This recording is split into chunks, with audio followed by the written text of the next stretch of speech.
You're wrong about Russia, surely, because you're named Lumumba after the great Patrice Lumumba, and Russia has a university, had a new university named after the African leader Lumumba. They respected Africa that far. I'm not wrong at all. First of all, remember that what you are talking about was the Soviet Union. And I'm not one who is impressed merely because you've named a university after Patrice Emery Lumumba. We also know that Russia has participated, has been positive in certain areas, but definitely they are no angels. They are no angels. They have their geopolitical interests, which they want to perpetuate, and it cannot be denied.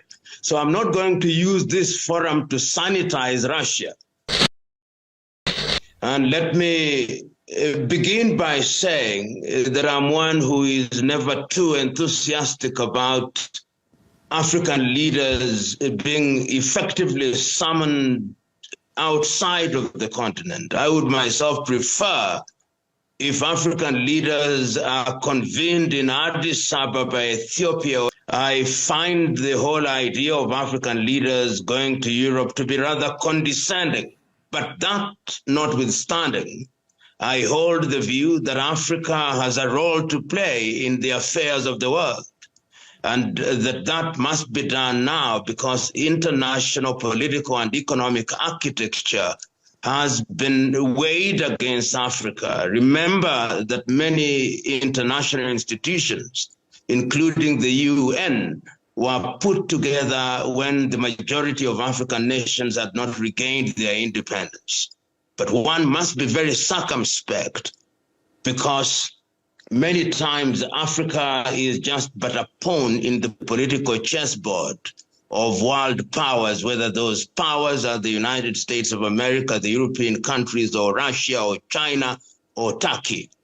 And the time is now that Africa must smell the coffee and recognize that if you behave like grass, you'll be eaten by goats and cows.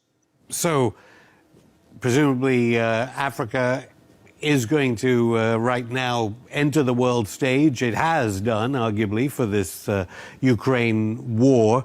I don't know whether you read about the reports when African leaders were stopped by security on their plane in Poland and so on. I followed it very keenly, but if you listen to the reports that then emanated from Ukraine or even Poland or different parts of the world, the leaders who are led, if one may, by South Africa, Cyril Matamela Ramaphosa, were treated with contempt in many ways. And in my view, that in itself is indicative of the attitude of many countries in Europe, America, and even Russia, and even Ukraine. So that if one is candid, these early steps that are being made by Africa were not treated with the seriousness that they deserved. And it is incumbent upon Africa to now recognize that in order to be treated seriously, they have to re-engineer their approach. In my view, when I listened to the African leaders, they were lukewarm, they were not enthusiastic, their steps were not firm, and they doubted themselves. I did not see the clarity and the passion and the confidence that they needed in order to be understood as they went into the arena. They were equivocating. And when you are taking positions such as that, you must be unequivocal. If you remember the early years of the non-aligned movement and positive neutrality, when you had Kwame Nkrumah or Gamal Abdel Nasser and people like Nehru and Tito at that time, the non-aligned movement was non-aligned, but positively neutral and spoke firmly.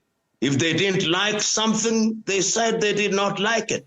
I want to hear from you about what happened to those leaders in a second, but arguably you're wrong about Russia, surely, because you're named Lumumba after the great Patrice Lumumba, and Russia has a university, had a new university named after the African leader Lumumba. They respected Africa that far. I'm not wrong at all. First of all, remember that what you are talking about was the Soviet Union. And I'm not one who is impressed merely because you've named a university after Patrice Emery Lumumba. We also know that Russia has participated, has been positive in certain areas, but definitely they are no angels. They are no angels. They have their geopolitical interest, which they want to perpetuate, and it cannot be denied. So I'm not going to use this forum to sanitize Russia.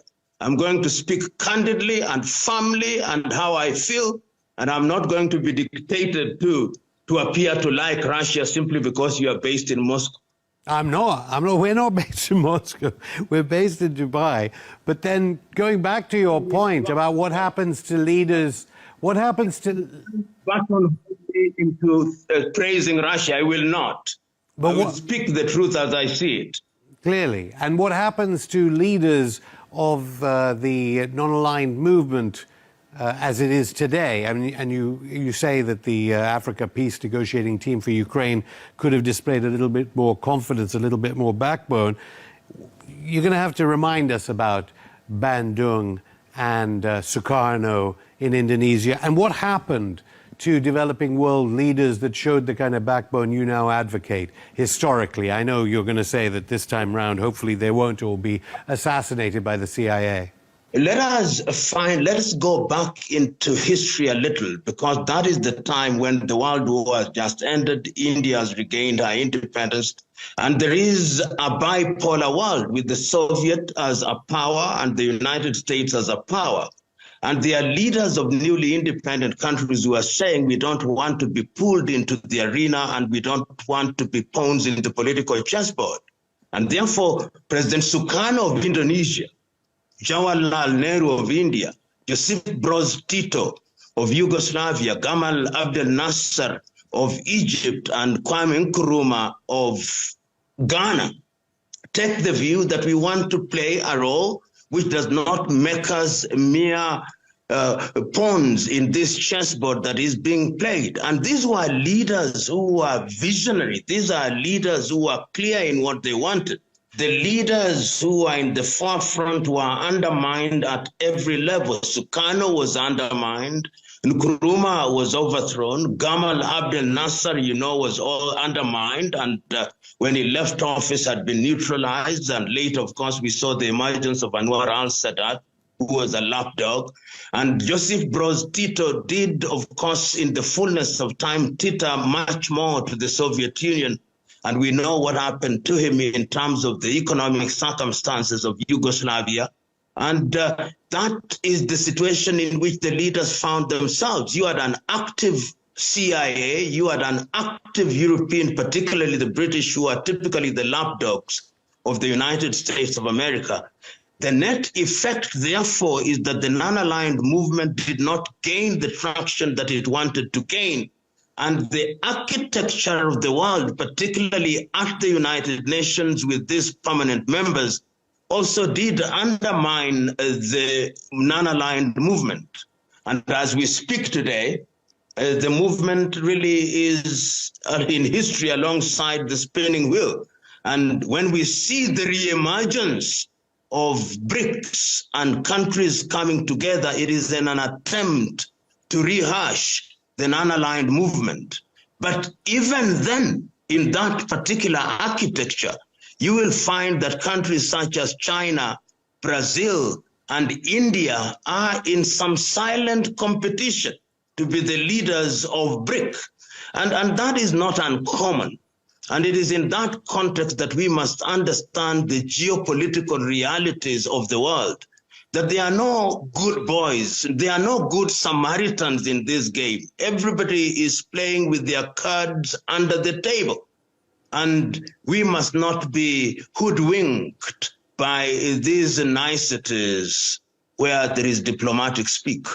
There you have it, guys. So PLO Lumumba is always full of wisdom and, has really powerful ideas. And his speeches really convey the notion of wisdom and what African leaders need to really always remember that Africa represents. And we're really hoping that most of his speeches can be adhered to and probably worked on to help alleviate the challenges Africa is really facing in the post-colonial era.